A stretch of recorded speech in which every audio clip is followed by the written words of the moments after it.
ஆட்சியிலும் பங்கு அதிகாரத்திலும் பங்குன்னு காலையில் ட்விட்டர் பதிவில் இருந்துச்சு. நாங்கள் தான் மையம்னு உங்களுடைய கருத்தாக இருந்துச்சு. எப்படி இருக்கு? அது தலைவர் இன்றைக்கி முடிவெடுக்கிறேன்னு இருக்காங்க.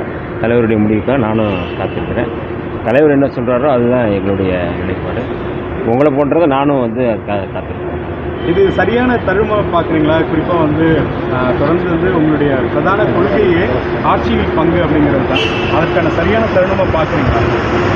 மக்கள் அதுக்கான ஒரு தருணமாக கொடுத்துருக்காங்கன்னு நினைக்கிறேன் நான். அதனால் மக்களுடைய எண்ணத்தை நாங்களும் பிரதிபலிக்கிறோம். கட்டாயம் தமிழ்நாட்டுக்கான நலனுக்காக, தமிழ்நாட்டுடைய உரிமைகளுக்காக விடுதலை சிறுத்தைகள் எப்போதுமே நாங்கள் நிற்போம் அப்படிங்கிறதுக்காக. குறிப்பாக கம்யூனிஸ்ட் கட்சிகள் தங்களுடைய ஆதரவை தெரிவிச்சிட்டாங்க கடித மூலியமாகவே.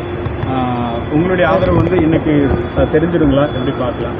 இன்றைக்கி முடிவு சொல்லிடுவீங்களா? இல்லை, தலைவர் ஏற்கனவே நேற்றைக்கு உயர்நிலைக்குழு கூட்டம் நடைபெற்றது. அதை ஒட்டி நல்ல முடிவு எடுத்திருக்கிறாங்க. இன்றைக்கி தலைவர் அறிவிப்பாங்க. அந்த அறிவிப்பு உங்களை போன்று நானும் காத்திருக்கேன். சரி, இன்றைக்கி இருக்கக்கூடிய அரசியல் சூழ்நிலைக்கு உங்கள் கட்சியோடைய முடிவு ஒரு முக்கிய பங்கு ஆகும் அப்படின்னு பேசப்படுது. இதில் தான் உங்கள் முக்கிய முடிவு இருக்குது. இதுக்காக உங்களுடைய இந்த முடிவு எப்படி இருக்கும்? உங்களுடைய தனிப்பட்ட தலைவர் இல்லை, எனக்கு தனிப்பட்ட கருத்துன்னு ஒன்றும் இல்லை. கட்சியினுடைய கருத்து, தலைவருடைய கருத்து தான் எங்களுடைய கருத்து. தமிழ்நாட்டுடைய நலன் அப்படிங்கிற ஒரு கருத்து தான் எங்களுடைய கருத்து. அதனால் கட்டாயம் இந்த கருத்து ஒரு நல்ல முடிவாக இருக்கும். நான் கடுமையாக விமர்சனம் செய்ததில் நீங்கள் பிரதான நபராக இருக்கீங்க. இப்போ காம்ப்ரமைஸ் பண்ண வேண்டிய இல்லைங்க. அதாவது தனிப்பட்ட முறையில் யாரையும் விடுதலை சிறுத்தைகள் காழ்ப்புணர்ச்சியோ அரசியல் ரீதியான விமர்சனம் தான். அந்த அரசியல் ரீதியான விமர்சனம் அப்படிங்கிறது பொதுவானது, தனிப்பட்ட முறையில். சரி, நன்றி. உள்ளிட்டவர்கள் பார்த்தீங்கன்னா நேற்று ஆதரவு தெரிவிச்சிருக்காங்க. விஜய் அவர்கள் இப்போ பெரும்பான்மை நிர்வாகத்த பட்சத்தில் ஆளுநரோட ஆட்சி அமைய போகுது.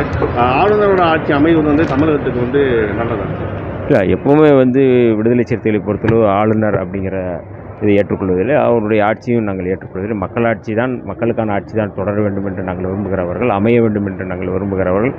ஆகவே ஆளுநருடைய செயல்பாடுகள் எல்லாமே எதிராக இருக்கிறது. அதாவது அரசியலமைப்பு சட்டத்துக்கு எதிராக இருக்குது அப்படின்னு சொல்லிட்டு இருக்கிற நேரத்தில் இந்த மாதிரியான கேள்விகளை நாங்கள் எப்போதுமே ஆதரிப்பதில்லை. குறிப்பாக இப்போ சமூக வலைதளங்களில் முக்கியமான ஒரு விஷயம் பரவப்படுது. அதாவது விசிகா தற்போது அதிகாரத்தில் துணை முதல்வர் பதவியும் அமைச்சர் பதவி, மேயர் பதவி டிமாண்ட் வைக்கிறதா ஒரு இல்லை, அது எனக்கு எதுவும் தெரில. அது ஏன்னா அந்த இதுக்கு நமக்கு ஒன்றும் தெரில.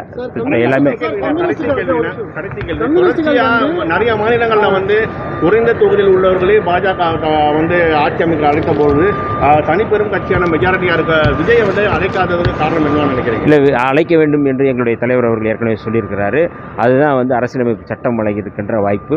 ஆளுநர் அவர்கள் பெரும்பான்மை உள்ளவர்களை தான் அழைக்கணும்னு சொல்லியிருக்கிறோம். தலைவருடைய கருத்தை தான் நாங்கள் வழிமுறை.